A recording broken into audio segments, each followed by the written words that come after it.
So will continue with the biopharmaceutics unit third. तो इसमें हम कंपार्टमेंट मॉडल्स के बारे में पढ़ेंगे, स्पेशली वन कंपार्टमेंट मॉडल। उससे पहले फार्माकोकाइनेटिक्स सबको पता है, इसमें हमारे एडीएम ही आता है, यानी इसमें पढ़ते हैं कि ड्रग कैसे एब्जॉर्ब हो रहा है, डिस्ट्रीब्यूट हो रहा है, मेटाबोलाइज कैसे हो रहा है, एक्सक्रीट हो रहा है, यानी एब्जॉर्प्शन, डिस्ट्रीब्यूशन, मेटाबॉलिज्म, एक्सक्रीशन, वो हम पढ़ते हैं फार्माकोकाइनेटिक्स में।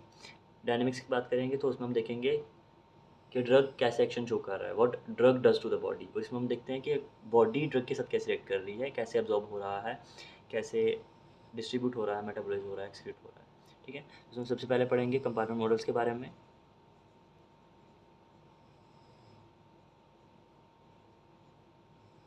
तो कंपार्टमेंट मॉडल्स में क्या है, इस चैप्टर में तो हम पढ़ेंगे वन कंपार्टमेंट मॉडल, यानी हम अपनी बॉडी को एक सिंगल कंपार्टमेंट समझते हैं जिसमें हम ड्रग देंगे और ड्रग एलिमिनेट हो जाएगा।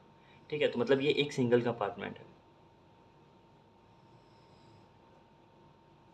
अब सिंगल कंपार्टमेंट में क्या होगा, एक सिंगल रूम ले लो, सिंगल रूम में हमने कुछ डाला तो वो ईजिली फैल जाएगा, ठीक है, ईजिली डिस्ट्रीब्यूट हो जाएगा, मेटाबॉलिज्म भी ईजी हो जाएगा। ठीक है, तो वो सब हम देखते हैं, एब्जॉर्ब जल्दी हो जाएगा, तो वो हम वन कंपार्टमेंट में देखते हैं। टू कंपार्टमेंट में क्या होगा, दो कंपार्टमेंट होंगे, तो एक में एब्जॉर्ब, एक में जब डिस्ट्रीब्यूशन जल्दी हो जाएगा लेकिन दूसरे में डिस्ट्रीब्यूशन थोड़ा सा लेट हो रहा है। ठीक है, तो उसे हम आगे देखेंगे मल्टीपल कंपार्टमेंट में। अभी हमारा फोकस जो है वो क्या है, वन कंपार्टमेंट मॉडल।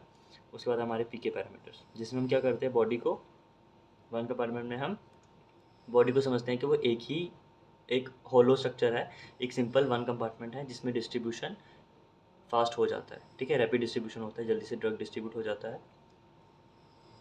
अब पीके पैरामीटर्स क्या है, यही फार्माकोकाइनेटिक्स पैरामीटर जो एब्जॉर्प्शन, डिस्ट्रीब्यूशन, मेटाबॉलिज्म, एक्सक्रीशन से रिलेटेड है। अब यहाँ पे हमारे पास दो तरह के पीके पैरामीटर्स हैं, एक है हमारे पास प्राइमरी और एक आएंगे सेकेंडरी। अब जो प्राइमरी है वो हमारे कंसंट्रेशन और टाइम के डाटा से हम डिराइव कर लेते हैं, कंसंट्रेशन टाइम डाटा, यानी अगर मुझे कंसंट्रेशन पता है और टाइम पता है तो मैं प्राइमरी पीके पैरामीटर्स को डिराइव कर लेता हूँ। और जो सेकेंडरी वाले होते हैं वो तो डिराइव ही प्राइमरी से होते हैं, डिराइव फ्रॉम प्राइमरी वन। अब इसमें प्राइमरी में एग्जांपल दिखेंगे तो हमारे पास आ जाता है सबसे पहला वॉल्यूम ऑफ डिस्ट्रीब्यूशन, जिसको मैं वीडी लिखता हूँ, जो हम आगे डिटेल में पढ़ेंगे। Clearance, then absorption rate constant और एक्सक्रीशन रेट कांस्टेंट, ये ए और टी ई, जो हम आगे के करके पढ़ने वाले हैं।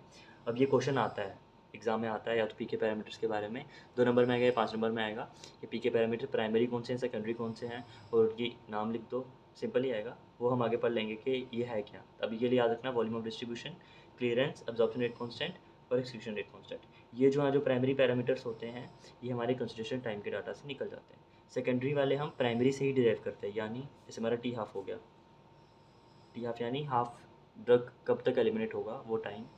देन आ जाता है हमारे पास एरिया अंडर द कर्व, वो कैसे निकालते हैं वो हम आगे देखेंगे।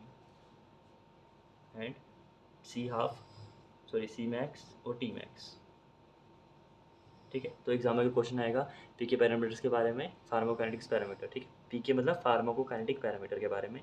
तो इसमें दो तरह के, प्राइमरी और सेकेंडरी। प्राइमरी वाले कंसंट्रेशन टाइम डाटा के से हम डिराइव कर सकते हैं, ये उसकी एग्जांपल्स हैं, और सेकेंडरी वाले ये उसकी एग्जांपल्स हैं। ठीक है, तो ये 2 मार्क्स में क्वेश्चन में आ सकता है। अब देखते हैं कंपार्टमेंट मॉडल्स। तो हमारा मेन फोकस क्या रहेगा, वन कंपार्टमेंट ओपन मॉडल के ऊपर जो हम देखेंगे। तो उसमें हमें क्या कर देखना है, सबसे पहले उसकी इक्वेशन देखनी है, उसकी डायग्राम देखनी है किस तरीके से बनाना है, उसकी डेफिनेशन देखनी है, उसकी इक्वेशन, उसकी ग्राफ, एंड लास्ट में यही पीके पैरामीटर्स डिराइव करने हैं, जो जो हम निकाल सकते हैं वो डिराइव करने हैं। ठीक है, तो हम कंपार्टमेंट मॉडल पढ़ने से पहले पीके पैरामीटर्स को पढ़ लेते हैं। तो सबसे पहला जो हमने देखा था प्राइमरी पीके पैरामीटर्स में, वॉल्यूम ऑफ डिस्ट्रीब्यूशन, क्योंकि ये भी 2 नंबर में पूछ लेता है, और ये अगर हमारा कंपार्टमेंट मॉडल आएगा तो उसमें भी हमें ये डिफाइन करना ही पड़ेगा और इसको डिराइव करना ही पड़ेगा। तो हम इसको पहले पढ़ लेते हैं, फिर कंपार्टमेंट मॉडल पढ़ लेते हैं। तो वॉल्यूम ऑफ डिस्ट्रीब्यूशन है क्या, पहले सबसे पहले ये डिस्ट्रीब्यूशन से रिलेटेड है, तो कितना वॉल्यूम डिस्ट्रीब्यूट हुआ, तो उसको हम लिखते हैं volume of distribution is equal to कितना अमाउंट ऑफ ड्रग है टिश्यू में upon the plasma drug concentration, यानी amount of drug in the body, या कह सकते हैं टिश्यू, डिवाइडेड बाय प्लाज्मा में कितना है, तो सीधा मैं लिख दूंगा प्लाज्मा ड्रग कॉन्सेंट्रेशन,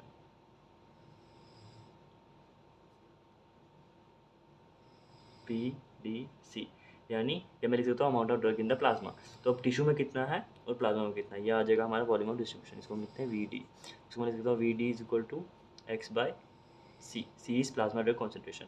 अब मैंने मान लिया कि मेरा वॉल्यूम ऑफ डिस्ट्रीब्यूशन ज़्यादा है, तो वॉल्यूम ऑफ डिस्ट्रीब्यूशन का ज़्यादा होने का मतलब क्या है कि जो हमारा टिश्यू में हमारा जो ड्रग है वो ज़्यादा है, यानी प्लाज्मा में कम है। प्लाज्मा में कम है तो वो उस साइट जहाँ पे मुझे उसका एक्शन चाहिए, मुझे एक्शन चाहिए था यहाँ पे, तो वो टिश्यू में ही डिपॉजिट हो गया पहले ही, प्लाज्मा में कम हो गया, तो उसका जो एक्शन होगा वो कम हो जाएगा, क्योंकि वो प्लाज्मा में कम है तो वो at the site of action कम पहुँच रहा है। ठीक है, तो वॉल्यूम डिस्ट्रीब्यूशन का मतलब ये है कि जो डोज है मुझे ज़्यादा देना पड़ेगा, क्योंकि वो डोज जो है वो टिश्यू में ही डिपॉजिट हो रहा है, तो मुझे प्लाज्मा में ज़्यादा चाहिए ताकि वो at the site of action पे ज़्यादा जाए। तो मतलब वॉल्यूम ऑफ डिस्ट्रीब्यूशन ज़्यादा है तो मुझे डोज ज़्यादा चाहिए होगा। ठीक है, higher dose will be required. और अगर वॉल्यूम ऑफ डिस्ट्रीब्यूशन कम होगा तो डोज कम लगेगा, क्योंकि वॉल्यूम डिस्ट्रीब्यूशन कम है यानी प्लाज्मा में ड्रग कॉन्सेंट्रेशन ज़्यादा है, वो टिश्यू पर नहीं चिपक रहा है, तो वो आराम से साइट ऑफ एक्शन पे पहुंच जाएगा। ठीक है, दूसरा हमारे पास मतलब ये बताता है कि ड्रग जो है वो कितना डिस्ट्रीब्यूट हो रहा है विद रेफरेंस टू प्लाज्मा, मतलब कितना वो बॉडी में डिस्ट्रीब्यूट हो रहा है और प्लाज्मा में कितना है वो दिखाता है। ठीक है, दूसरा हम देखते हैं क्लियरेंस। तो ये क्लियरेंस की क्लिनिकल सिग्निफिकेंस भी पूछ सकता है, तो ये हम डोज देने के देखने के लिए कि कितने डोज के बाद हम दूसरा ड्रग दे सकते हैं, वो सब में हम यूज़ करते हैं इसको, और कितना देना है, ये देना है, वो देना है। लेट क्लियरेंस की बात करेंगे तो clearance is rate of excretion same. Rate मतलब किस, ये बताता है कि कितना जो हमारा मतलब एक तरफ मैंने एक थ्योरेटिकल वैल्यू ले ली कि इतना मेरा ड्रग है, उसमें से कितना जो है वो क्लियर हो रहा है, डेट कम्स अंडर क्लियरेंस। ठीक है, तो ये यहाँ पे आ जाएगा हमारा प्लाज्मा ड्रग कॉन्सेंट्रेशन के कंपैरिजन में कितना एक्सक्रीट हो रहा है। ठीक है, तो रेट ऑफ क्लियरेंस को क्या लिखूंगा, D X by D T upon C. ठीक है, यानी ये है हमारा rate of clearance with reference to time, ये इतना ड्रग था एक्स बाई सी, तो ये डी एक्स बाई सी मेरा क्या होगा वी डी, तो ये मेरा आ जाता है। अब इसको ऐसे रहने देते हैं, तो ए बी सी इतना याद रखना, क्लियरेंस क्या है, रेट ऑफ एक्सक्रीशन, कितना ड्रग जो है वो एक्सक्रीट आउट हो रहा है with reference to the plasma, यानी कितना ड्रग जो है वो बाहर जा रहा है बॉडी से, कितना क्लियर आउट हो रहा है। जो क्लियरेंस है हमारे पास दो तीन तरह की है, तो मैं यहाँ पे लिख दे रहा हूँ रीनल। रीनल क्लियरेंस मतलब जो हमारी किडनी से एक्सक्रीट होगा, हिपैटिक जो हमारी लीवर से होगा, और अदर यानी जो किडनी और इससे होगा, यानी कितना ड्रग हमारा क्लियर हो रहा है from the other route, like मान लो पसीने से हो रहा है वगैरह वगैरह स्टफ। तो रीनल मतलब किडनी, वो सब में सबको समझ रहा है। इसमें हम लोग सी एल यहाँ पे आर लिखते हैं ताकि रीनल हो गया, सी एल एच यानी हिपैटिक होगा, और सी एल ओ यानी अदर होगा। ये समझ रहे हैं, रीनल मतलब किडनी, हिपैटिक मतलब लिवर,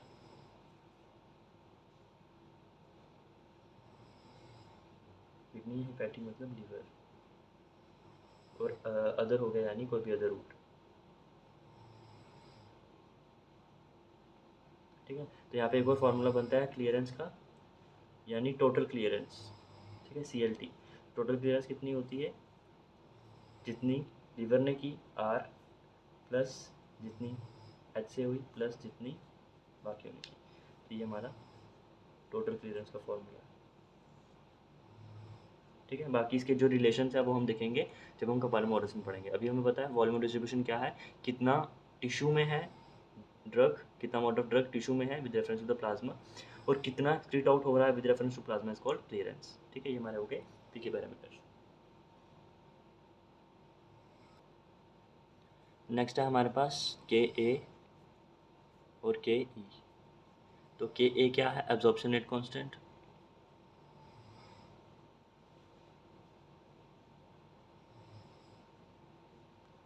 और के ई क्या है, एलिमिनेशन रेट कांस्टेंट, जिस रेट से ड्रग एक्सक्रीट आउट हो रहा है, एलिमिनेट हो रहा है, उसके लिए हम कांस्टेंट यूज करते हैं। ये हो गए हमारे प्राइमरी पीके पैरामीटर्स। और दूसरे कौन से थे, वॉल्यूम ऑफ डिस्ट्रीब्यूशन और क्लियरेंस। तो मैं यहीं पे लिख रहा हूँ 1 2 3 4। ठीक है, तो कांस्टेंट ही है। तीसरा हमने देखा वी डी और सी एल। तो V D is volume of distribution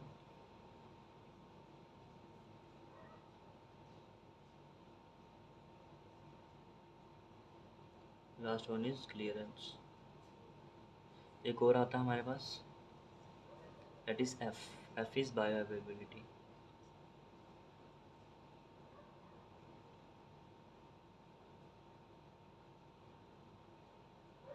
bioavailability क्या है? कितना ड्रग हमारा अवेलेबल होगा at the site of action in unchanged form.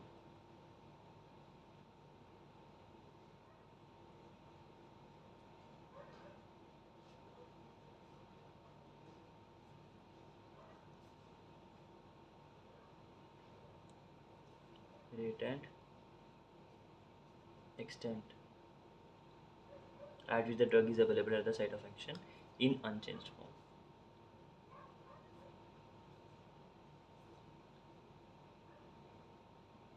ठीक है, वो आ जाता है।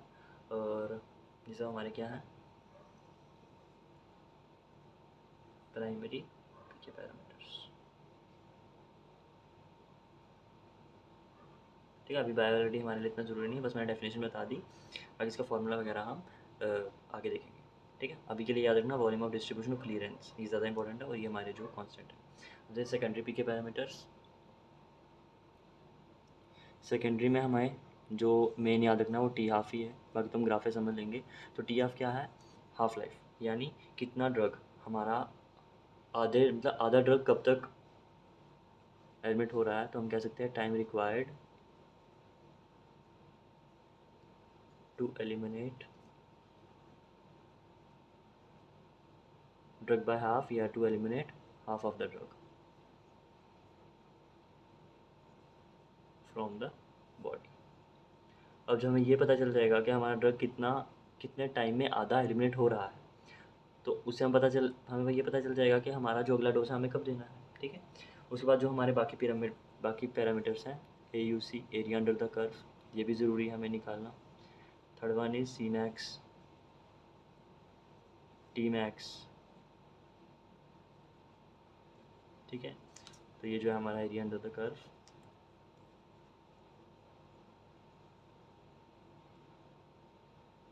C max is maximum concentration कब अचीव होती है हमारी, और वो टाइम जब मैक्सिमम कंसनट्रेशन अचीव होती है।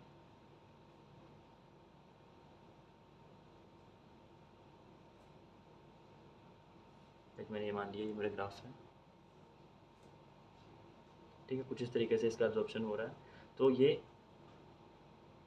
जो पॉइंट है यहाँ पर हमारा जो ड्रग है वो मैक्सिमम अब्जॉर्ब हो रहा है, तो यानी ये क्या मेरा C max है। ठीक है, और ये हमारा में T max है, क्योंकि T है तो जगह मेरा T max, क्योंकि T है तो ये मेरा T max हो जाएगा जब जिस पॉइंट पे जितने टाइम पे ये C max मेरे को अचीव हुआ है, दैट इज़ T max। ये हमारा कंसंट्रेशन टाइम का ग्राफ है। इस ग्राफ से मैंने ये निकाल दिया C max और T max, और ये अंडर द कर्व कितना एरिया इसके अंडर है, तो उसके बेसिस पे हम निकाल सकते हैं लाइक वही मल्टीपल डोज रेजिमेंट देना हो, लोडिंग डोज कब देना है, मेंटेन डोज कब देना है। ठीक है, वो सब आगे देखते हैं हम। उससे पहले ये देख लेते हैं लोडिंग डोज मेंटेन डोज है क्या। जैसे हमने बायोअवेलेबिलिटी देखा, तो वी हैव लोडिंग डोज, दूसरा है मेंटेनेंस डोज। इसके बारे में डिटेल में हम आगे पढ़ेंगे। अगर हम सिर्फ इतना देख लें लोडिंग डोज क्या है, जब हमें कोई इन्फेक्शन है तो हमें उसका ट्रीटमेंट चाहिए, तो सबसे पहले हम लोडिंग डोज देते हैं ताकि हमें एक मैक्सिमम थेरेपेटिक एक्शन अचीव हो। तो ये to achieve maximum therapeutic effect उसी at the instant.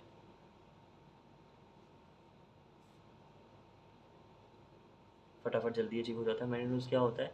To maintain the dose या to maintain steady state concentration.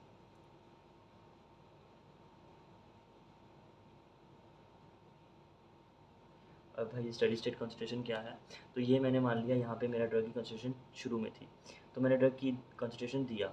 अब जो ड्रग मैंने दिया उसकी वजह से मेरा थेरेपेटिक इफेक्शन यहाँ पे दिख रहा है इतना, उसके बाद वापस से डिक्लाइन हो रहा है, तो मैं कौन सा डोज दूँ ताकि ये जो मेरा कंसंट्रेशन है ये एक स्टेडी स्टेट में जाए, यानी ये इस तरीके से आगे चलता जाए। तो ये मेरी स्टेडी स्टेट अचीव कब होगी, जब मैं ये स्टेडी स्टेट जब अचीव होगी जब मैं मेंटेनेंस डोज दूंगा, यानी जब मैं दूसरा डोज दे दूँ कुछ इस तरीके से ताकि ये ग्राफ इस तरीके से नीचे आता जाए। ठीक है, तो ये एक पर्टिकुलर कंसंट्रेशन मुझे मिलती रहेगी मेरे ब्लड में। जब मुझे मैक्सिमम थेरेपेटिक इफेक्ट चाहिए होता है या फिर प्रोलॉन्ग्ड इफेक्ट चाहिए होता है, तब मैं ये स्टेडी स्टेट कंसंट्रेशन अचीव करता हूँ। ठीक है, ये हम पढ़ते हैं आगे इन्फ्यूजन में। तो ये मेरा मेंटेनेंस डोज तब दिया जाता है। लोडिंग डोज कब दिया जाता है? अब मेरा जो ड्रग का एक्शन है वो यहाँ पे शो हो रहा है। ठीक है, टी मैक्स मेरा बहुत देर के बाद आ रहा है, तो मैं क्या करूँगा, सिंगल रैपिड शॉट दूंगा, यानी एक ही दम से ड्रग दूंगा। ठीक है, फटाफट। तो लोडिंग डोज क्या होगा? सिंपल, वो इस तरीके से जाएगा, यानी वो मैक्सिमम इफेक्ट दे देता है at a instant, at particular time, उसी टाइम। ठीक है, ये था लोडिंग डोज और मेंटेनेंस के बारे में। अब देखते हैं हम कंपार्टमेंट मॉडल। तो सबसे पहले कंपार्टमेंट मॉडल्स के बारे में हमने देख लिया था। कंपार्टमेंट मॉडल में हम कंपार्टमेंट कंसिडर करते हैं अपनी बॉडी को। तो सबसे पहले ओपन कंपार्टमेंट मॉडल्स के बारे में पढ़ेंगे। तो ओपन कंपार्टमेंट मॉडल के बारे में क्या होगा? ओपन तो है ही है, वन कंपार्टमेंट ओपन मॉडल। ठीक है, जिसमें हम बॉडी को एक कंपार्टमेंट समझते हैं। यानी ओपन कब यूज़ करते हैं हम? जब यहाँ पर बॉडी में वो ड्रग जा रहा है और वो एक्सक्रीट भी हो रहा है, यानी वो एक क्लोज सिस्टम नहीं है, उस पर जा रहा भी है और निकल भी रहा है, एक एक्सिट पॉइंट भी है, तो तब हम ओपन वर्ड यूज़ करते हैं। अब कंपार्टमेंट क्या है? एक सिंपल कंपार्टमेंट होगा, वन कंपार्टमेंट मॉडल। ठीक है, तो यहाँ से ड्रग की एंट्री हो रही है, यहाँ से ड्रग की एक्सिट हो रही है। यानी जब मैं बात कर रहा हूँ सिंपल ओकॉम की, तब ओकॉम में क्या होगा? यहाँ पे एब्जॉर्प्शन होगा, यानी एंट्री होगी, और यहाँ पे एक्सक्रीशन होगा। ठीक है, ये सिंपल मॉडल का डायग्राम है। एब्जॉर्प्शन होगी तो क्या हमारा के ए इन्वॉल्व होगा, यानी एब्जॉर्प्शन रेट कांस्टेंट, और एक्सक्यूशन होगी तो के इन्वॉल्व होगा, यानी एलिमिनेशन रेट कांस्टेंट। ये क्या है? मेरा drug that is going to be absorbed. और ये क्या है? मेरा वन कंपार्टमेंट। तो अगर मैंने वन कंपार्टमेंट ओपन मॉडल की डेफिनेशन लिखनी हो, मैं आगे इसको वन कंपार्टमेंट ओपन मॉडल बार बार नहीं बोलूँगा, यहाँ पर मैं इसको बोलूँगा ओकॉम, वन कंपार्टमेंट ओपन मॉडल। ठीक है, ओकॉम। तो यहाँ पे मेरा ड्रग एब्जॉर्ब हो रहा है और एक्सक्रीट हो रहा है एक सिंगल कंपार्टमेंट में, यानी एक्सक्रीट भी हो रहा है, इसलिए ओपन मॉडल है। और वन कंपार्टमेंट सिर्फ एक ही कंपार्टमेंट इन्वॉल्व हो रहा है, तो वन कंपार्टमेंट आएगा। अब एक कंपार्टमेंट इन्वॉल्व हो रहा है, मतलब यहाँ पे ड्रग मेरा डिस्ट्रीब्यूट फटाफट हो जाएगा। ठीक है, टाइम नहीं रहेगा, फटाफट हर एक कोने में डिस्ट्रीब्यूट हो जाएगा, इसलिए हम वन कंपार्टमेंट पढ़ते हैं। जब हमारा ड्रग जो है वो कुछ जगहों पे जल्दी डिफ्यूज़ हो रहा है, लेकिन कुछ जगहों पे थोड़ा देर के बाद। ठीक है, जैसे ब्लड में तो वो चला गया, लेकिन अब वो टिश्यू में लेट टाइम पे पहुंच रहा है, तब हम टू कंपार्टमेंट या मल्टीपल कंपार्टमेंट मॉडल पढ़ते हैं। अभी के लिए हम वन कंपार्टमेंट ओपन मॉडल पढ़ रहे हैं। तो उसका ओकॉम को क्लासिफिकेशन देख लेते हैं। तो ओकॉम हमारे पास क्लासीफाई करेंगे तो दो आएगा, या तो हम इंट्रावेनस रूट से दें या फिर हम ओरल रूट से दें। ठीक है, तो ओकॉम आएगा तो पहले ये पता होना चाहिए, डेट इज़ इंट्रावेनसली देंगे तो वो दूसरा एक्स्ट्रा वेस्कुलरली देंगे, इंट्रावेनसली। ठीक है, सीधा वेनस में वेन में देंगे। अब इंट्रावेनसली दो तरह का होगा, यानी या तो हम एक रैपिड शॉट देंगे या तो हम इन्फ्यूजन देंगे। उसको हम बोलेंगे आईवी, यानी इंट्रावेनस। इंट्रावेनस में आएगा बोलस, दूसरा आएगा इन्फ्यूजन। ठीक है, बोलस मतलब एक सिंगल रैपिड शॉट में, यानी एक सिंगल इंजेक्शन देंगे और ड्रग वो पूरा डिफ्यूज हो जाएगा वन कंपार्टमेंट में, फटाफट डिस्ट्रीब्यूट हो जाएगा, देन धीरे धीरे एक्सीट होता जाएगा, मेटाबॉलाइज हो जाएगा, एलिमिनेशन होता जाएगा। ठीक है, तो हो जाएगा आईवी बोलस। इन्फ्यूजन में क्या होगा? वो धीरे धीरे जाएगा। ठीक है, जैसे हम ग्लूकोज की बोतल लगती है पेशेंट्स को, तो वो धीरे धीरे धीरे डिफ्यूज़ होता है इनटू ब्लड में, तो वो सब हम आईवी इन्फ्यूजन में पढ़ेंगे। ठीक है, फिर आईवी बोलस इंजेक्शन बोल सकते हैं इसको। ठीक है, इंट्रावेनस को ही आईवी लिख रहा है, तो आईवी दो तरह का है। तो ये दोनों हमारे सिलेबस में है, IV bolus injection, IV infusion. Extravascular में बात करेंगे तो उसमें आएगा हमारे पास दो, जीरो ऑर्डर और फर्स्ट ऑर्डर।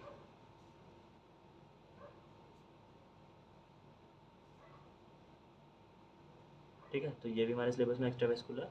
तो ओकॉम में हम क्या पढ़ने वाले हैं? IV bolus injection, IV bolus infusion, sorry IV infusion. Bolus में हम सिंगल रैपिड शॉट देंगे, इसमें हम धीरे धीरे ड्रग की कंसंट्रेशन बढ़ती है। और एक्स्ट्रा वेस्कुलर में हम एक्स्ट्रा वेस्कुलर लेते हैं। ठीक है, अब हम देखते हैं आईवी बोलस के बारे में। सो हम पढ़ेंगे ओकॉम आईवी बोलस सबसे पहले। तो सबसे पहले हमें क्या देखना है? डेफिनेशन। डेफिनेशन में क्या लिखेंगे? सिंपल हम ओपन कंपार्टमेंट मॉडल है यानी इसमें एक्सक्लूशन इन्वॉल्व है, वन कंपार्टमेंट इन्वॉल्व है, देन एक सिंगल रैपिड शॉट में देखते हैं। सिंगल रैपिड शॉट में देंगे तो यहाँ पे ड्रग जो है वो अब्जॉर्ब तो होगा नहीं, तो नो अब्जॉर्प्शन इन्वॉल्व।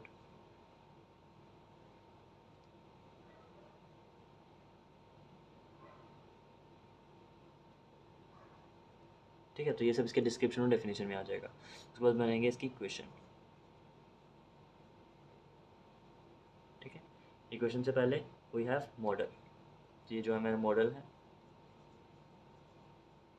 ठीक है, मॉडल में क्या है, एक सिंगल कंपार्टमेंट है, डेट इज़ ओपन कंपार्टमेंट, ये बना लेना है। एब्जॉर्प्शन इन्वॉल्व नहीं है तो सिंपल हम क्या लिखेंगे यहाँ पे, IV बोलस। IV बोलस दिया जा रहा है लेकिन एक्सक्रीशन तो इन्वॉल्व होगी, तो यहाँ पे मैं लिख दूंगा KE इन्वॉल्व है, यानी एलिमिनेशन तो इन्वॉल्व है।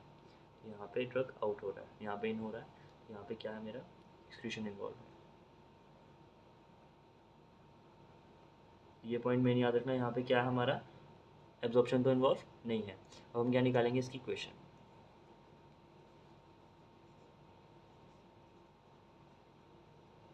इक्वेशन निकाल के ग्राफ भी निकालना है। इक्वेशन में क्या आएगा, सबसे पहला तो जो मेरा आएगा dx/dt, यानी कितना ड्रग है विद रेफरेंस टू टाइम, वो आएगा rate of in minus rate of out, कैसे ड्रग अंदर आ रहा है और कैसे बाहर जा रहा है। अब एब्जॉर्प्शन तो इन्वॉल्व है नहीं, तो ये वाले जो रेट ऑफ इन है वो हो जाएगा 0, क्योंकि ये बायोबिलिटी भी है, बायोबिलिटी है यानी रेट ऑफ एब्जॉर्प्शन वो क्या है हमारा 0। तो हमारा R ये 0 हो गया, और बाहर कैसे हो रहा है, तो बाहर कैसे हो रहा है रेट ऑफ आउट इस RE यानी एक्सक्रीशन, तो ये मेरा हो जाएगा dx/dt is equal to RE। ठीक है, RE यानी माइनस RE, क्योंकि ये तो हो गया पूरा 0, क्योंकि एब्जॉर्प्शन यहाँ पे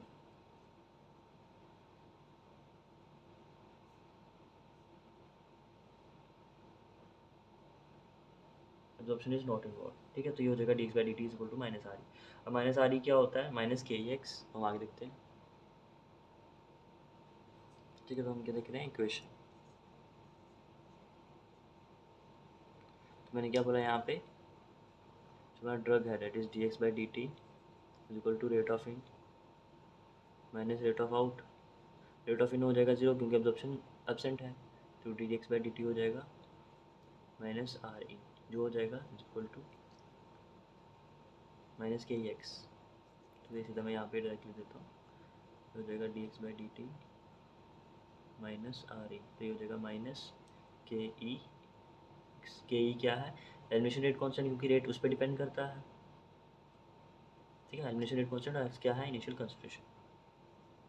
ठीक है, अब dx/dt इस तरफ है तो dx/dt इधर ले जाऊँगा, dx/x is equal to minus KE into dt।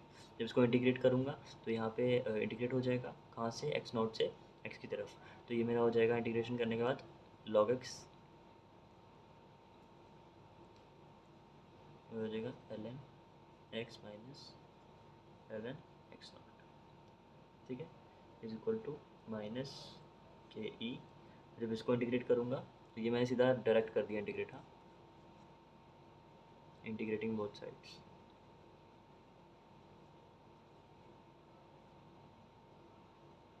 Lower limit से लिमिट, तो 1/x क्या होता है log x, तो ये होगा log x minus log x not minus KE t। ठीक है, ये आ गया मेरा इंटीग्रेशन करने के बाद। log के टर्म्स में लूँगा तो log x minus log x not minus KE t upon 2.303। ठीक है, तो वो मैं लिख देता हूँ,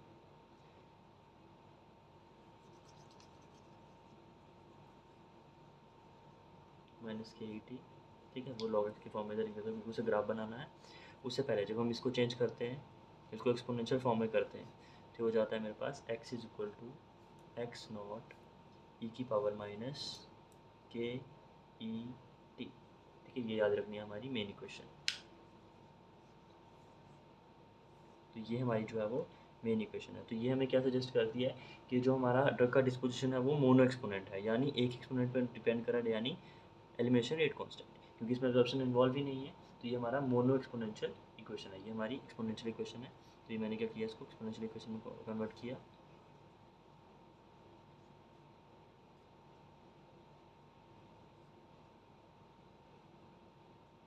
ठीक है, तो अगर लॉन्ग करना तो ये कर सकते हैं, इसको इंटीग्रेट किया x/x0, फिर ये इसको माइनस किया, ये इधर किया, फिर इसका ग्राफ बनाएंगे तो कैसा बन जाएगा, लॉग के फॉर्म में log x is equal to, ये उधर जाएगा, log x0 minus K E T by 2.303। ठीक है, तो मैंने ग्राफ बना दिया यहाँ पे, log ऑफ कंसंट्रेशन और टाइम। ठीक है, तो एक इनिशियल कंसंट्रेशन है और ये स्लोप नेगेटिव जा रही है, तो इस तरीके से आ जाएगा। ठीक है, अब यहाँ पे जो मेरा माइनस के बॉन्ड 2.303 है वो मेरा आ जाएगा स्लोप।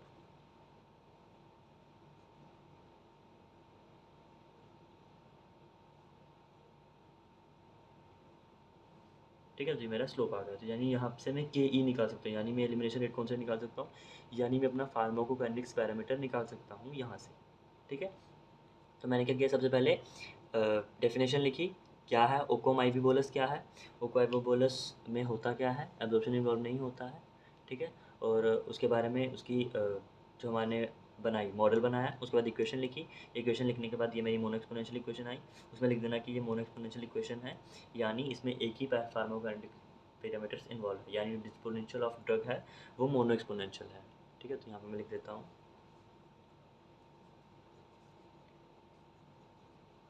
क्योंकि एब्जॉर्प्शन इन्वॉल्व नहीं है, तो जब एब्जॉर्प्शन इन्वॉल्व नहीं होती है तो जो पीछे बच गया डी एम ई, उसको हम एक्सपोनेंट, उसको हम डिस्पोजिशन बोलते हैं। तो डी एम ई जो है वो है मोनो एक्सपोनेंशियल,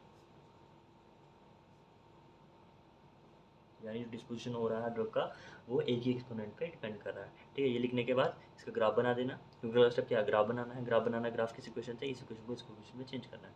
तो ये मेरा ग्राफ आ जाएगा इस इक्वेशन से, और मेरी स्लोप की वैल्यू आ जाएगी, वो हम आगे डिस्कस करते हैं, अभी इतना याद रखना ग्राफ ऐसे आएगा। ठीक है, तो नेक्स्ट क्या हमारा फार्माकोकाइनेटिक्स पैरामीटर को डिफाइन करना है, तो पी के पैरामीटर लिख के साइड पे ग्राफ बना लेना। तो सबसे पहला हमारा जो के ई है वो आ गया, कैसे आ गया, क्योंकि स्लोप जो है वो हमारी क्या है, माइनस के ई अपॉन 2.303। तो यहाँ पे आ जाएगा मेरा स्लोप इंटू माइनस में माइनस स्लोप इंटू 2.303। ठीक है, क्योंकि हमारा क्या आ रहा था, slope is equal to minus K E upon 2.303। ठीक है, ये हमारी इक्वेशन थी। मैं बता रहा हूँ एक बार थोड़ा डिटेल में इक्वेशन कैसे बनानी होती है। तो मेरी इक्वेशन क्या थी, log X is equal to log X naught minus K E T upon 2.303। तो ये मेरा बन रहा था इस तरीके से ग्राफ। ठीक है, तो यहाँ पे था मेरा लॉग ऑफ कंसंट्रेशन, यानी लॉग एक्स था, यहाँ पे मेरा टी था। जो लॉग ऑफ कंसंट्रेशन है ये क्या हमारा वाई एक्सिस पे है, ये हमारा एक्स एक्सिस पे है टाइम। ठीक है, और ये हमारा एम एक्स माइनस, और सी क्या है ये, तो Y is equal to C minus M X, या फिर हम कह सकते हैं Y is equal to minus M X plus C भी बोल सकते हैं, क्योंकि मैं याद रखना Y is equal to M X plus C. तो इस तरीके से आया, जो सी है जो हमारा पॉजिटिव है। ठीक है, लेकिन स्लोप हमारी नेगेटिव है, यानी इस तरीके से जा रही है। अगर प्लस के ई टी बाई 2.303 होता तो इस तरीके से जाती। ठीक है, तो ये जो हमारी स्लोप सी आया, यानी लॉग एक्स नॉट, वो ये वैल्यू है, लॉग एक्स नॉट वैल्यू ये है, ये माइनस के ई अपॉन 2.303, यानी ये क्या है, एम है, यानी स्लोप है, और स्लोप क्या है, नेगेटिव है, यानी इस तरीके से। तो ये मेरा ग्राफ इस तरीके से बन जाएगा, दिस इज ग्राफ। ये होगा मेरा पहला पीके पैरामीटर। और बाकी पीके पैरामीटर्स की बात करें तो वॉल्यूम डिस्ट्रीब्यूशन की यहाँ पे डेफिनेशन लिख देना, क्लियरेंस की डेफिनेशन लिख देना। क्लियरेंस वॉल्यूम डिस्ट्रीब्यूशन क्या है, एक्स बाई सी। क्लियरेंस क्या है, D X by D T upon C. Clearance का एक और फॉर्मूला है जो हमें याद रखना है, के ई वी डी। ठीक है, फोर्थ है टी हाफ, तो टी हाफ का फॉर्मूला क्या है, 0.693 अपॉन के ई। तो मेरे पास के ई यहाँ से आ जाएगा, तो के ई की वैल्यू से मैं टी हाफ निकाल लूँगा। ठीक है, तो इस तरीके से मेरा टी हाफ आ जाएगा। और यहाँ पे के ई कैसे है, के ई क्या है हमारा स्लोप इंटू 2.303। वॉल्यूम डिस्ट्रीब्यूशन यहाँ से देगा x/c क्लियरेंस, और ये दूसरा हमारा क्लियरेंस का फॉर्मूला है। अब इसी से हम यहाँ पे के ई की वैल्यू डालेंगे, मतलब मैं वॉल्यूम ऑफ डिस्ट्रीब्यूशन के अब जो टी हाफ है ये मैं दो टर्म्स में निकालूंगा। ये तो हो गया मेरी एक टर्म के ई की टर्म्स में, दूसरा निकालूंगा मैं क्लियरेंस की टर्म में और वॉल्यूम डिस्ट्रीब्यूशन की टर्म में। तो मैं के ई की वैल्यू पुट कर दूंगा यहाँ पे, हो जाएगा टी हाफ 0.693, के ई की वैल्यू क्या है C L into V D. ठीक है, ये वी डी इधर जाएगा तो के ई की वैल्यू जाएगी C L into V D. वही टर्म मैंने दूसरी टर्म्स में निकालना हो तो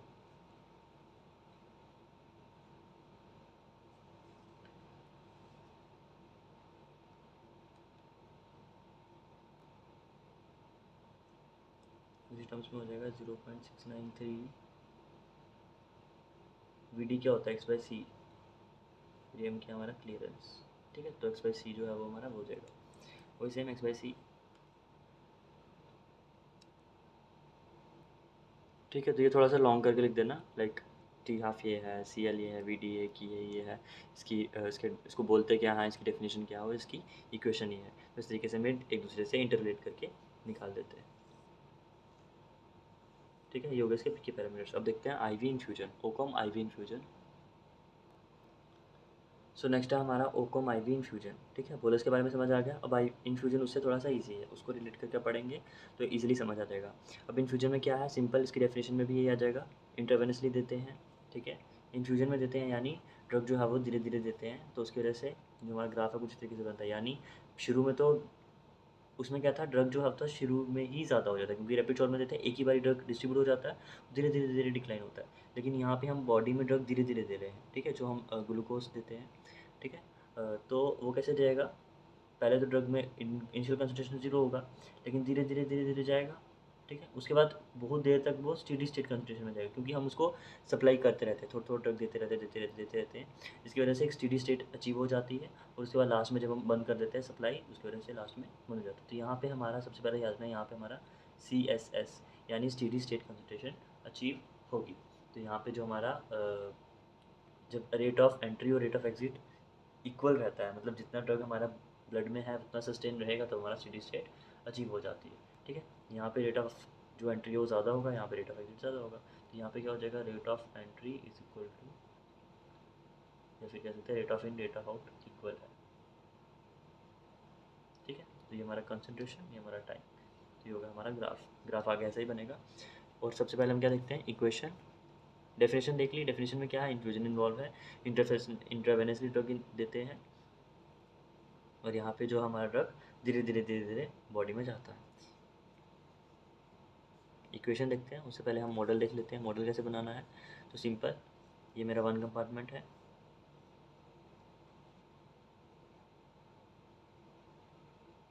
एक्सक्लूशन तो इन्वॉल्व होगी,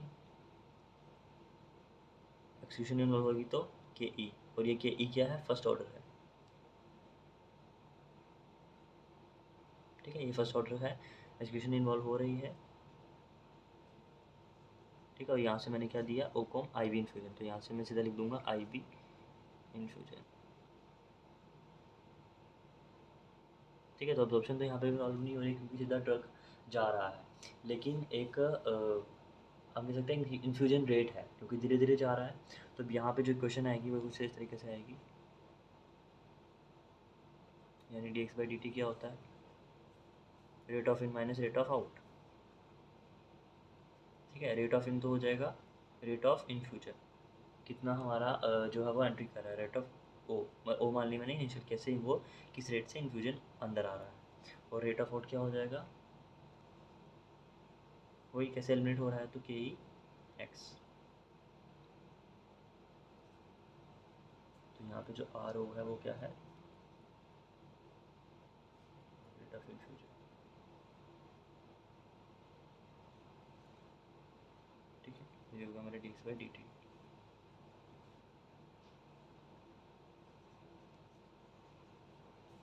तो ये क्या हो जाएगा, rate of infusion is equal to हो जाएगा के ई डॉट एक्स।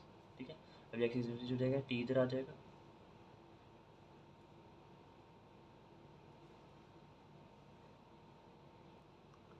तो यहाँ पे इक्वेशन क्या बन जाएगी, थोड़ा सा याद रखना, ठीक है। सबसे पहले तो मैंने क्या बोला यहाँ पे dx/dt जो हो जाएगा rate of infusion minus K E. Next जो हम इसको परसेंटेज करेंगे एक्स की टर्म्स में निकालेंगे तो ये बन जाएगा rate of infusion minus K E T. ठीक है, तो यहाँ पे याद रखना के ई टी। ये उधर गया वो सब सॉल्व करने के बाद कुछ तरीके से आ गया, क्योंकि इसमें हम इंटीग्रेट नहीं करेंगे। अब इसमें हम के ई को बाहर निकालेंगे तो X is equal to R naught. ठीक है, थोड़ा सा याद कर लेना, इसको हम वन की टर्म्स में करेंगे। आर वन अपॉन के ई, यहाँ पर बन जाएगा वन माइनस के ई तो दिया बाहर,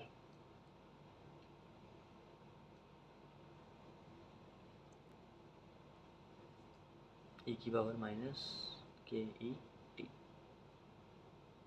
ठीक है, क्योंकि हम इसको एक्सपोनेंट फॉर्म में कन्वर्ट करते हैं तो उसके लिए हमें जब हम एक्सपोनेंट फॉर्म में कन्वर्ट करेंगे, ये सब छोड़ दो, सीधे से यहाँ पे हमने इसको क्या किया, एक्सपोनेंशियल फॉर्म में कन्वर्ट कर दिया। ठीक है, उसको चेंज करके देख भाई ये इधर गया, क्योंकि और नॉट क्या है, रेट ऑफ इन्फ्यूजन, उसको भी कंपेयर करना है। तो हमने के ई कॉमन ले लिया यहाँ पे। ठीक है, तो वन माइनस ई के ई टी। अब के ई को मैं क्या लिख सकता हूँ, तो अब ये मेरे पास एक्स है तो उसको मुझे सी टर्म्स में लेके जाना है। सी मतलब ये मेरा क्या है, हमें पता वॉल्यूम डिस्ट्रीब्यूशन क्या होता है, एक्स बाय सी। तो मुझे सी की टर्म्स में लेके जाना है, तो सी क्या हो जाएगा, एक्स बाई वी डी। ठीक है ना।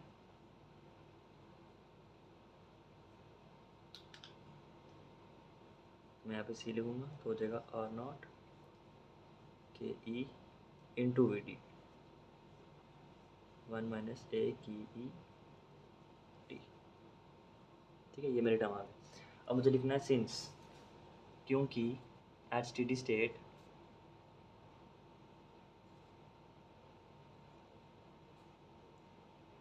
स्टेडी स्टेट कॉन्सेंट्रेशन में क्या होता है, जो रेट ऑफ इन है और रेट ऑफ आउट है वो जो इक्वल हो जाता है, यानी rate of in is equal to, या फिर हम कह सकते हैं rate of in minus rate of out is equal to zero, यानी दोनों इक्वल हो गए।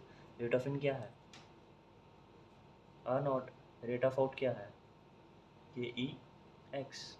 ठीक है, तो यानी मेरा एक्स क्या आ गया यहाँ पे मेरे पास, आर नॉट बाई के ई। ठीक है, आर नॉट बाई के ई, और मुझे ये एक्स किसकी टर्म्स में लिखना है, सी की टर्म में। लेकिन ये क्या है, ये हमारा स्टेडी स्टेट कंस्ट्रेंट है, यानी ये एक्स एस एस है। ठीक है, क्योंकि वो कब इक्वल हुआ, जब हमारा स्टेडी स्टेट कंस्ट्रेंट अचीव हुआ। अब इस एक्स को मुझे सी की टर्म्स में लिखना है, तो इस एक्स को मुझे सी की टर्म्स में लिखना है, again X by V D आ जाएगा। तो ये हो जाएगा मेरा, जो मेरा सी एस एस होगा वो हो जाएगा R not K E V D. अब जो are not K E V D है ये कहीं जाना पहचाना लग रहा है, यस, वो तो ये पूरा यही है। ठीक है, तो ये मेरे इक्वेशन का नेक्स्ट स्टेप क्या हो जाएगा, मेरा जो सी है वो आया मेरा सी एस एस, यानी steady state plasma concentration one minus E की पावर की ई टी। ठीक है, दिस इज इक्वेशन, कौन सी इक्वेशन है ये, ओकोम आईवी इन्फ्यूजन की, जो हमें याद रखनी है। ठीक है, क्या किया हमने, D X by D T, rate of in rate of out, rate of in क्या है आर नॉट और के एक्स। अब जब मैंने इसको एक्सपोनेंशियल कन्वर्ट किया तो सिंपल याद रखना है, D X by D T जो है एक्स में आ जाएगा, एक्स और ये के ई टी जो हमने पहले देखा था ऐसे ही होता है। अब के ई को बाहर लिया मैंने, आर नॉट अपॉन के ई, तो वन माइनस ए ई के रट्टा लगाना रट्टा लगा लो, लेकिन ये ऐसे ही याद रखना है। एक्स जो है वो सी में कन्वर्ट करेंगे, तो यानी वॉल्यूम डिस्ट्रीब्यूशन क्या होता है, ये ब्रैकेट में लिखना है। ठीक है, वॉल्यूम डिस्ट्रीब्यूशन एक्स बाई सी है तो सी क्या हो जाएगा, एक्स बाई वी डी। तो सी को इस तरीके से लिखूंगा मैं। ठीक है, एक्स बाई वी डी, क्योंकि एक्स की वैल्यू क्या है यहाँ पे, वी डी इंटू सी, तो एक्स की जगह वी डी सी लिखूंगा, वी डी इधर चला जाएगा। ठीक है, इस तरीके से किया, या फिर इधर ही मैं लिख देता हूँ, और X is equal to V D C. ठीक है, इस तरीके से तो ये आ गया। अब इसी क्वेश्चन को, ये वाला मुझे सी एस एस बनाने के लिए क्या करना पड़ेगा, स्टेडी स्टेट पे rate of in rate of out is equal to zero. Rate of in rate of infusion क्या हो जाएगा, के ई एक्स, एक्स की वैल्यू निकाली, उससे सी एस एस निकाली, यानी प्लाज्मा में कितना स्टेडी स्टेट कंसंट्रेशन है और ये बॉडी में कितना है। ठीक है, तो उसके बेसिस पे मेरी इक्वेशन आ गई। और उसके बेसिस पे ग्राफ निकाल लेते हैं और पी के पैरामीटर्स देख लेते हैं। अब देख लेते हैं इसका ग्राफ। इक्वेशन तो देख ली, ग्राफ एंड पी के पैरामीटर्स। तो पी के पैरामीटर्स के लिए हम इसको लॉग फॉर्म में कन्वर्ट करेंगे। उससे पहले इसमें एक डिफरेंस देख लेना, यहाँ पे हमारा जो है वो सी एस एस जो है वो आ रहा हमारा 1 माइनस ए के ई टी। ठीक है, इसको लॉग फॉर्म में कन्वर्ट करेंगे। उससे पहले जो हमने देखा था आईवी बोलस, तो आईवी बोलस में क्या था, x is equal to X not E की power minus K E T. तो ऐसे रिलेट कर करके पढ़ते जाना। ठीक है, इसको हमने x की टर्म्स में निकाला था, इसको हमने c की टर्म्स में निकाला है, क्योंकि ये हमारा steady plasma state concentration achieve होती है। बस यहाँ पे 1 माइनस आ जाएगा, यहाँ पे सिंपल था। ठीक है, अभी हम इसको लॉग फॉर्म में कन्वर्ट करते हैं, तो लॉग इस तरफ भी करेंगे, इस तरफ भी करेंगे। अब ये लॉग m माइनस एन है, तो ये हो जाएगा जब ये अंदर जाएगा C S S minus C S S E K E T, तो क्या हो जाएगा हमारा। अभी सिंपल मैं लॉग फॉर्म में कन्वर्ट करके डायरेक्ट आंसर दिखा रहा हूँ, लेकिन तो ये सी एस एस, ये उधर जाएगा लॉग सी, और एक जो इसके नीचे होगा, क्योंकि लॉग एम माइनस एन का क्या होता है, log M by log N. तो मतलब लॉग इसके ऊपर भी लगेगा और इसके ऊपर भी लगेगा, लेकिन ये डिवाइड में लगेगा, और ये सी एस एस 2 बार है। तो सिंपल ऐसे याद रखना, सी एस एस पहले आ जाएगा minus C upon C S S is equal to minus K E T by 2.303। ठीक है, ये याद रखना है। अगर यहाँ पे करना हो तो मैं साइड पे करके बता देता हूँ। ये क्या हो जाएगा यहाँ पे लॉग सी, ठीक है, ये हो जाएगा log C S S minus, उसके साथ भी लगेगा लॉग सी एस एस, और ये अंदर रहेगा minus K E T by 2.303। ठीक है, अभी log M minus log N, अब ये इसके ब्रैकेट में चला जाएगा, तो ये जो उधर जाएगा तो जाएगा लॉग, ये इस तरफ आएगा सी एस एस माइनस सी, इस तरफ लॉग सी एस एस, क्योंकि ये भी लॉग के टर्म्स में है ना, तो लॉग ये भी माइनस ये माइनस, तो माइनस माइनस क्या हो जाएगा, लॉग इन दोनों को सॉल्व करके आ गया log C S S minus C. ठीक है, अब इसको और इसको सॉल्व करना होगा, तो कैसे आएगा, ये माइनस में है, तो लॉग एम माइनस एन जो होता है,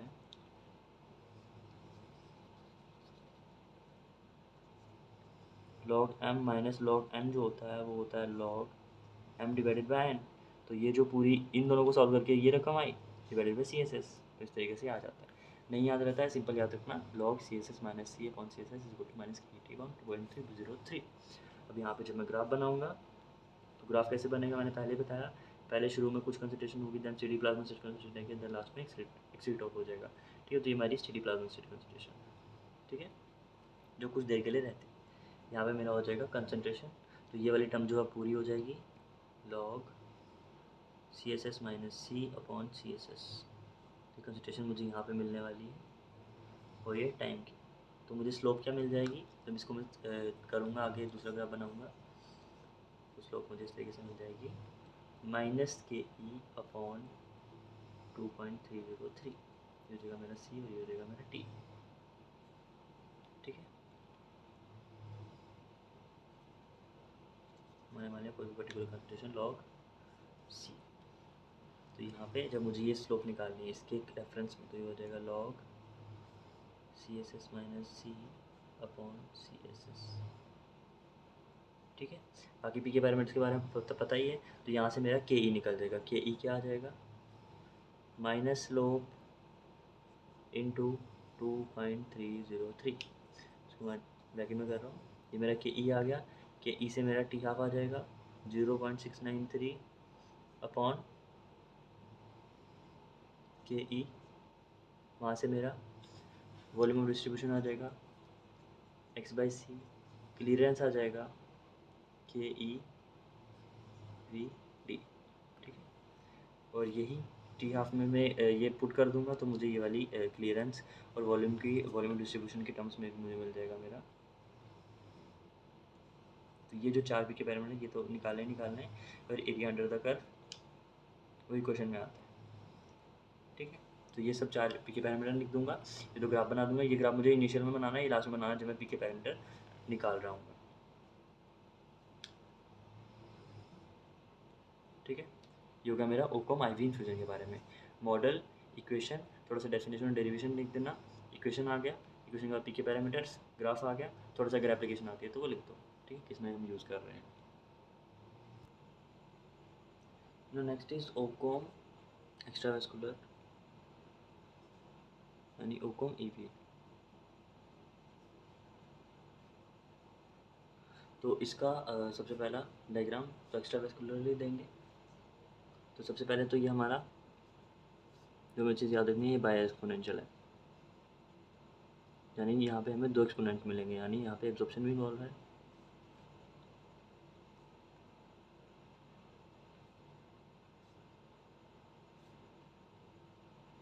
ये हमें डेफिनेशन और डिस्क्रिप्शन में लिखना है। सबसे पहला ये जो ओकोम ईवी बोलस है, सेम ये ओपन कंपार्टमेंट मॉडल है, 1 कंपार्टमेंट कंसिडर करते हैं, एक्स्ट्रावेस्कुलरली देते हैं, ठीक है, उसके नाम को पहले डिकोड करो। उसके बाद इसमें एब्जॉर्प्शन भी इन्वॉल्व होती है, इसलिए बाय एक्सपोनेंशियल इक्वेशन मिलती है, यानी यहाँ पे हमें के ए भी होगा और के ई भी होगा, ठीक है। तो ये दोनों हमें फाइंड आउट करने हैं, वो हम मेथड ऑफ रेसिड्यूल देखेंगे आगे। उससे पहले एब्जॉर्प्शन भी इन्वॉल्व है और बाय एक्सपोनेंशियल इक्वेशन है। इसका मॉडल देख लेते हैं। तो ये हमारा 1 कंपार्टमेंट है, 1 कंपार्टमेंट, यहाँ से के ई से ये एक्सक्रीट आउट हो रहा है, यानी एक्सक्रीशन हो रहा है, और यहाँ से एब्जॉर्प्शन हो रहा है, यानी यहाँ पे के ए भी इन्वॉल्व हो रहा है, ठीक है। तो यहाँ पे ये जो ड्रग है वो हमारा एब्जॉर्ब हो रहा है बाय एक्स्ट्रावेस्कुलरली।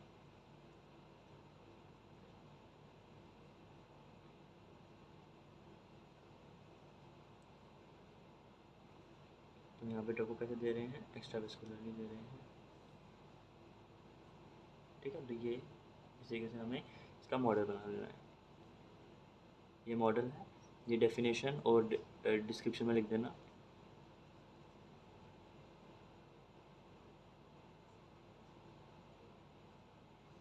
ठीक है। उसके बाद इसकी इक्वेशन, तो इसकी इक्वेशन को थोड़ा सा याद ही रखना है, एक्स की टर्म्स में और सी की टर्म्स में। तो एक्स और सी की टर्म्स में मतलब वही है, हमारा वॉल्यूम डिस्ट्रीब्यूशन आ जाएगा। तो एक्स इज इक्वल टू काफ़ा, तो के ए एफ, काफ़ा जो आगे किससे जुड़ा होगा, एक्स नॉट, ठीक है। काफ़ा एक्स नॉट, काफ़ा एक्स नॉट, काफ़ा एक्स नॉट, इसे याद रखना है। और आगे हमें याद रखना है के ए से के ई को माइनस करना है, ठीक है। तो यहाँ पे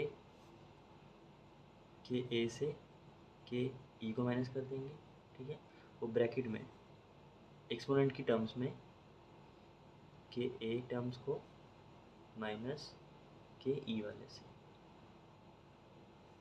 ठीक है। तो इस तरीके से ये इक्वेशन इसकी बना देनी है, ये इसकी इक्वेशन है, ठीक है। अब इसके जो फार्माकोकाइनेटिक पैरामीटर्स हैं वो हम डिराइव करेंगे उसकी डेरिवेशन में, ठीक है। तो ये जो है वो कैसे डिराइव हुई उसको छोड़ दो, अगर पेपर में आ जाता तो बस इतना लिख देना कि एक्स की टर्म्स है, और अगर मैं इसको सी की टर्म्स में लिखूँ, यानी कंसंट्रेशन की टर्म में लिखूँ, तो हो जाएगा काफ़ा के ए एफ एक्स नॉट, ये जो नीचे वाले टर्म्स हैं यहाँ पे वॉल्यूम डिस्ट्रीब्यूशन आ जाएगा, के ए माइनस के ई जो किससे मल्टीप्लाई हो रहा है, ई की power minus K A T,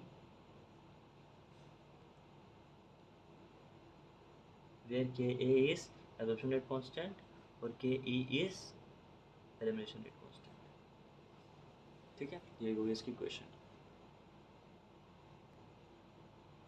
तो नेक्स्ट क्या है हमारा इक्वेशन,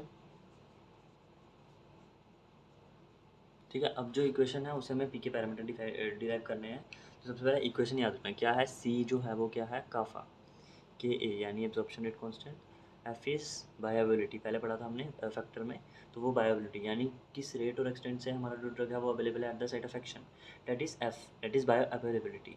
के A is the absorption rate constant, then X not that is initial concentration of the drug, इतना याद रखना, काफ़ा एक्स नॉट, काफ़ा एक्स नॉट, काफ़ा एक्स नॉट। जब सी के टर्म्स में लिखते हो तो यहाँ पे वॉल्यूम डिस्ट्रीब्यूशन भी इन्वॉल्व हो जाता है। बाकी मैंने क्या बोला, के ए से के ई को माइनस कर दो, सिंपल, ठीक है। और यहाँ पे एक्सपोनेंट की टर्म्स में के ए वाली टर्म को के ए टी माइनस कर दो के ई टी, ठीक है, याद रखने के लिए। तो हो गया मेरा इस तरीके का टर्म। अब यहाँ पे क्या होगा, ये होगा मेरा सी। अब मैं देखता हूँ पी के पैरामीटर निकालने के लिए,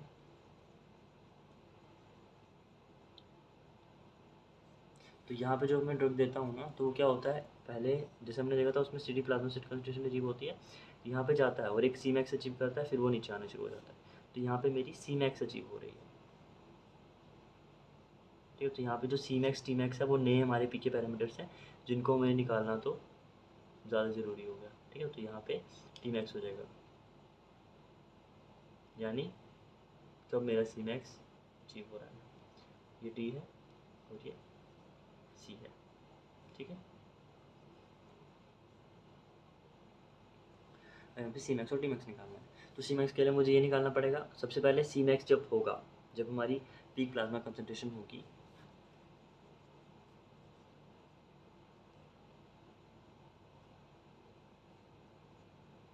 पहले मैंने मान लिया कि मेरा सी मैक्स अचीव हो गया, उस टाइम पे जो मेरा रेट ऑफ इन है और रेट ऑफ आउट इक्वल हो जाएगा, यानी रेट ऑफ एंट्री यानी एब्जॉर्प्शन और रेट ऑफ एक्सिट यानी एलिमिनेशन, तो ये दोनों क्या हो गए, इक्वल हो गए, ये दोनों इक्वल हो गए, तो के ए एक्स जो है वो इक्वल हो गया के ई एक्स के, ठीक है। कहने का मतलब ये है जो मेरा D C by D T है वो ज़ीरो के इक्वल हो गया, मतलब ये पूरी की पूरी equation is equal to zero, ठीक है। तो यहाँ पर ये जो पूरी टर्म होगी ये इक्वल टू ज़ीरो हो जाएगी, मतलब ये D C by D T, जब इसको मैं D C by D T की टर्म्स में लिखूँ तो ये पूरी की पूरी टर्म जो हो जाएगी ज़ीरो हो जाएगी, यानी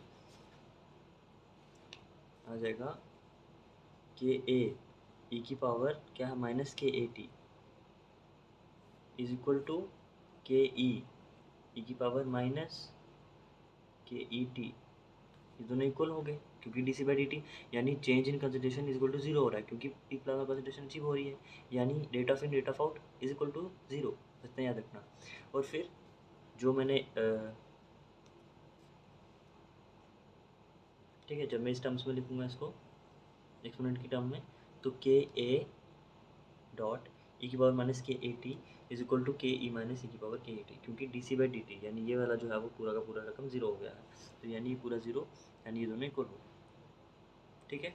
आगे देखते हैं, जब ये इक्वल हो गए तो हम टी मैक्स कैसे निकालेंगे, ठीक है। तो मैंने मान लिया जो के ई की power minus K E T था वो इक्वल हो गया के ए ई की power minus K A T के, ठीक है। जब मैंने इसको लॉग की फॉर्म में कन्वर्ट किया तो लॉग एम इंटू एन क्या हो जाएगा, log M plus log N हो जाएगा, लॉग के ई माइनस मतलब इसका तो प्लस आएगा के ई टी अपॉन 2.303, ठीक है। लेकिन माइनस क्यों आया, क्योंकि इसका माइनस था, उसका प्लस ही लगा, लॉग के A minus K A T upon 2.303.3।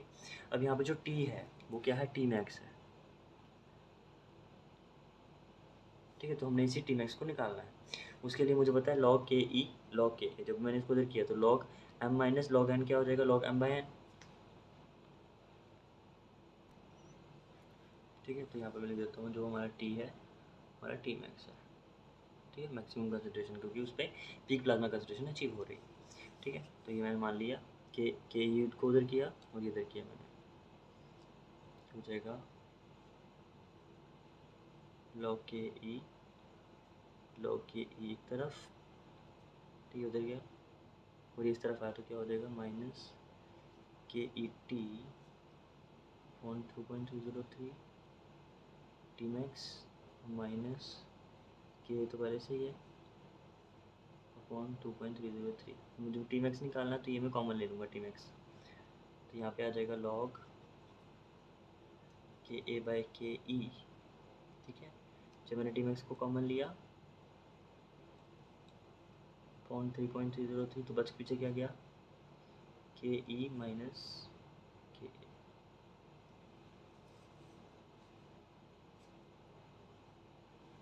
तो जब मैंने टी मैक्स निकाला तो टी मैक्स क्या आ जाएगा 2.303 डिवाइडेड बाय के ए माइनस के ई,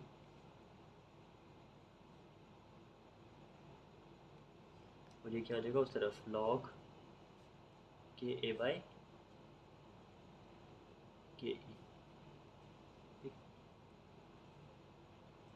ये के ई माइनस के ए, तो ये हो जाएगा डॉट लॉग के ए बाई के ए, जी मेरा टी मैक्स का। पहले इक्वेशन याद रखना, क्या इक्वेशन है, काफा एक्स नॉट अपॉन के ई माइनस के ए और ई की power minus K E T upon minus K A not, वो इक्वेशन याद रखना, इक्वेशन से हमने पीके पैरामीटर्स निकाले। पीके पैरामीटर कौन सा पहला? T max. अब निकालते हैं सी मैक्स, यानी मैक्सिमम कंसंट्रेशन कब अचीव होगी।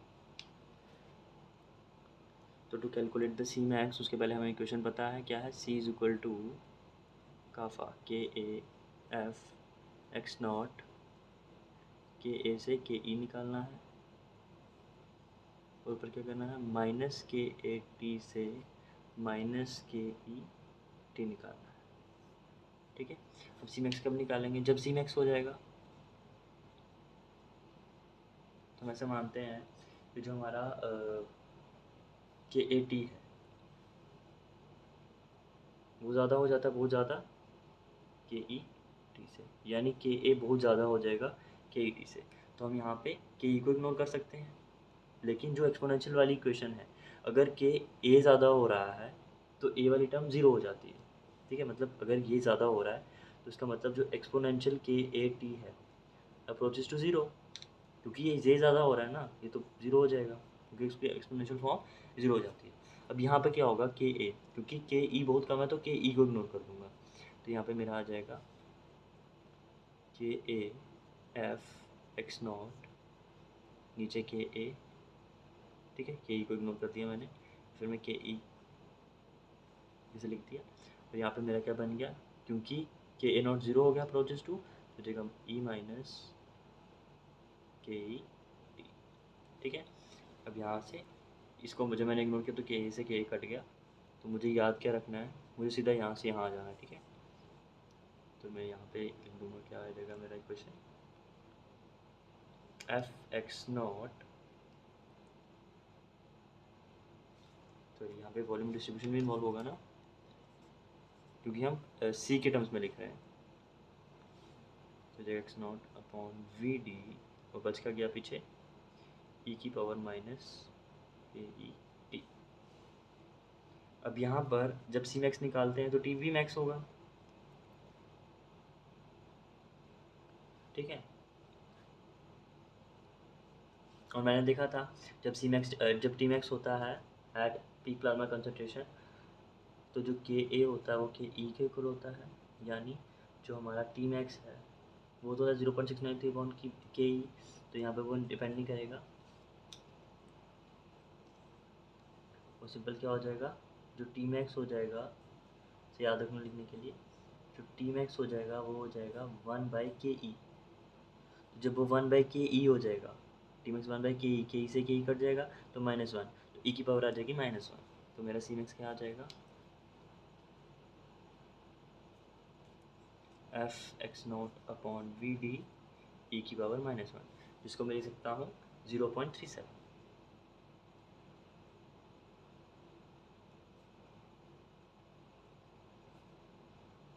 F X naught upon V D,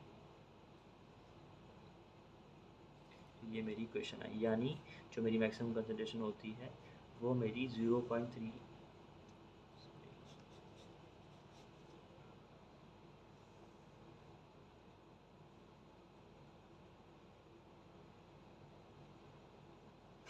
ठीक है, तो F X naught upon V D. तो यानी जब मैं एक्स्ट्रा वेस्कुलरली ड्रग देता हूँ तो मेरा 100% ड्रग एब्जॉर्ब हो जाता है, यहाँ पे 0.37 यानी 37 ऑफ द ड्रग जो है वो रहेगा एक्स्ट्रा वेस्कुलर में। ठीक है, तो ये सी मैक्स ये बताता है। ठीक है, मैक्सिमम जो प्लाज्मा कंसंट्रेशन है 0.37 of X F X naught upon V D. तो ये वाला जो टर्म है ये मैंने इसलिए यहाँ पे ग्रीन पेन से लिखा है, इसको लिखना ज़रूरी नहीं है। ठीक है, बस सीधा यहाँ से यहाँ जंप कर रहे हैं, बस इतना याद रखने के लिए कि जो जब हमारा के ए टी बहुत ज़्यादा हो जाएगा के ई टी से, तो ये वाला टर्म तो ज़ीरो हो जाएगा क्योंकि उसका एक्सपोनेंशियल ज़ीरो हो जाता है, क्योंकि वो अप्रोच कर it approaches to zero. But जो के ए टी है, यानी ये के ए टी, के ई को इग्नोर कर देंगे तो ए से कट जाएगा, तो इस तरीके से ये हमारी इक्वेशन ही बन जाती है। ठीक है, तो मुझे यहाँ से सीधा इस मेन इक्वेशन से ये एक मेन इक्वेशन अगर याद रहती है तो यहाँ पे जंप करके सीधा टी मैक्स की वैल्यू 1/ke ई की power -1 is equal to 0.37 of X F X naught upon V D, यानी 37% of the drug is attained extravascularly, 37 of the drug attained, या फिर जो हमारा है वो ये जो हम एक्स्ट्रावेस्कुलरली ब्लड देते हैं तो 30% ऑफ द ब्लड रहता है। ठीक है। और जब इंटरवेंशनली देते तो जो हमारा एफ है यानी वायबिलिटी है, वायबिलिटी 1 होता है, क्योंकि वायबिलिटी हाईएस्ट होती है ना जब हम इंट्रावेनसली देते हैं, तो एक्स्ट्रावेस्कुलरली में वो डिपेंड करेगा, ठीक है। तो यहाँ पे इसलिए एफ भी आता है। वायबिलिटी कब आती है? जब हम एक्स्ट्रावेस्कुलरली ड्रग देते हैं, जब इंट्रावेनस रूट इन्वॉल्व नहीं होता है, उसमें हम वायबिलिटी को भी इन्वॉल्व करते हैं। X not initial concentration of volume distribution, तो मेरा सी मैक्स निकल जाएगा। टी मैक्स सी मैक्स निकाल दिए, उसके बाद जो हमारे अदर फार्माकोकाइनेटिक पैरामीटर्स हैं, ठीक है। तो ये तो हो गया हमारे सेकेंडरी पी के पैरामीटर्स जो कि सी मैक्स टी मैक्स है, बट ये इसमें ही आते हैं, इन्वॉल्व होते हैं, इसलिए ये इंपॉर्टेंट थे, मैंने बना दिए। और जो हमारा अगला ग्राफ बनेगा, एक तो ये हमारा ग्राफ था, शुरू में जीरो होता है और सी मैक्स अटेंड करके वो जीरो हो जाता है, यानी यहाँ पे सी मैक्स और टी मैक्स है। दूसरा ग्राफ क्या है? इक्वेशन के बेसिस पे जो हमारी इक्वेशन है वो क्या है? सी इज इक्वल टू काफा K A F X not divided by के ए माइनस के ई, और एक्सपोनेंशियल में क्या है? e की power minus K A T minus e की पावर के टी। जो मैंने बोला, जब हमारा के ए टी इनिशियली तो ये हमारा बहुत ज़्यादा होता है एब्जॉर्प्शन एलिमिनेशन से, तो ये वाली टर्म जो हमारी e minus K A T approaches to zero,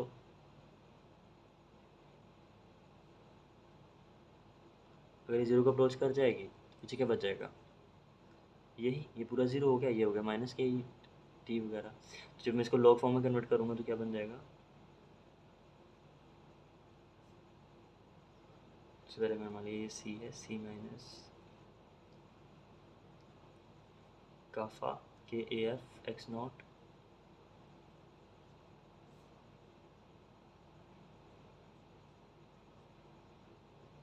के E minus K E minus A की पावर के ई टी। अब जब मैं इसको लॉग फॉर्म में कन्वर्ट करूँगा तो minus K E T point 2.303 आ जाएगा, तो यहाँ पे मेरी स्लोप निकल जाएगी। Slope is equal to minus K E upon 2.303। ये मेरा टाइम आ गया, तो इस तरीके से मेरा आ जाएगा log C is equal to log of K F X naught upon K A minus K ई, इसका पूरे का, और ये माइनस इसके साथ हो रहा था लॉग एम, और इसके साथ भी माइनस, तो minus K E T upon 2.303।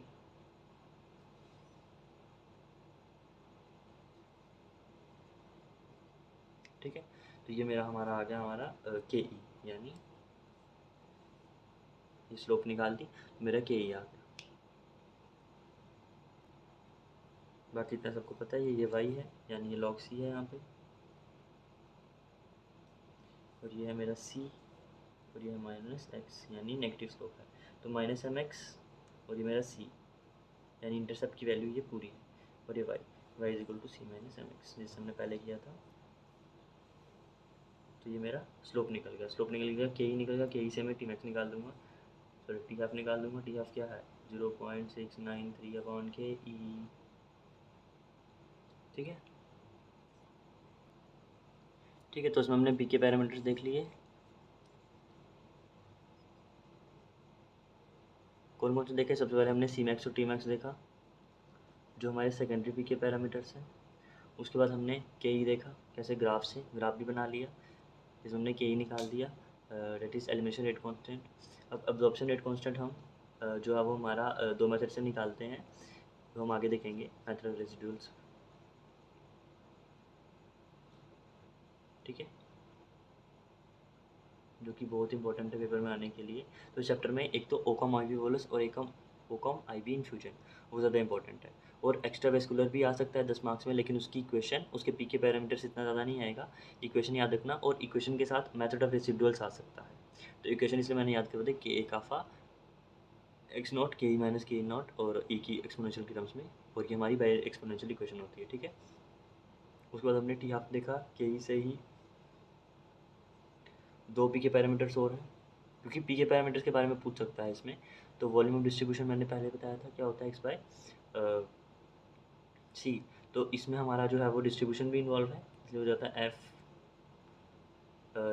Sorry distribution नहीं, viability x, initial concentration F x upon के ई और area under the curve. Area under the curve क्या है वो हम ट्रेपेजोइड मेथड से निकालते हैं। जैसे मैंने मान लिया ये एरिया है, तो यहाँ पे कितने ट्रेपेजम बन रहे हैं उसके हिसाब से ट्रेपेजम्स में डिवाइड करेंगे और उसमें एरिया निकाल देंगे। ठीक है, तो ये आ जाएगा हमारा एरिया अंडर द कर्व। उसके बाद जो हमारा लास्ट है जिस क्लियरेंस, क्लियरेंस का फॉर्मूला क्या है, F X not same upon A U C, क्योंकि जो हमारा क्लियरेंस है वो क्या होता है के यू वी डी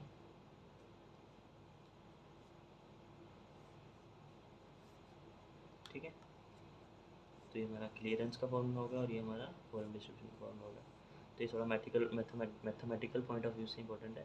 बाकी चैप्टर में क्या क्या इंपॉर्टेंट मैंने बता दिया। Okom ivy bolus, Okom IV infusion, इन दोनों में से एक लॉन्ग में ज़रूर आता है। ओकोम आईवी बोलस बहुत ज़्यादा इंपॉर्टेंट है। उसके बाद मेथड ऑफ रेसिडुअल सबसे इंपॉर्टेंट। उसके बाद डेफिनेशंस, सबसे ज़्यादा तो पीके पैरामीटर्स, पैरामीटर सेकेंडरी कौन कौन से हैं उनकी definitions, volume distribution, half life और एब्जॉर्प्शन रेट कांस्टेंट कैसे निकालते हैं मेथड ऑफ रेसिडुअल वो हम आगे पढ़ेंगे।